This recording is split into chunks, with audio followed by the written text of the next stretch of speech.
মোস্তফা হাকিম blood bank ও golden diagnostic সেন্টারের যৌথ উদ্যোগে বৃক্ষরোপণ কর্মসূচি অনুষ্ঠিত হয়েছে।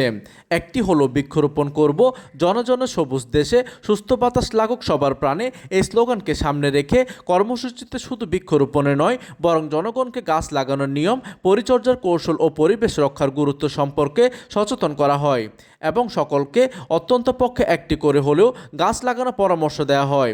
উক্ত অনুষ্ঠানে মোস্তফা হাকিম ব্লাড ব্যাংকের প্রতিষ্ঠাতা পরিচালক ডক্টর মেজবা উদ্দিন তুহিন বলেন, পরিবেশের ভারসাম্য রক্ষা, সবুজায়ন বৃদ্ধি এবং আগামীর প্রজন্মের জন্য একটি সুন্দর ও বাসযোগ্য পৃথিবী গড়ার লক্ষ্যে বৃক্ষরোপণ কর্মসূচির আয়োজন করা হয়েছে।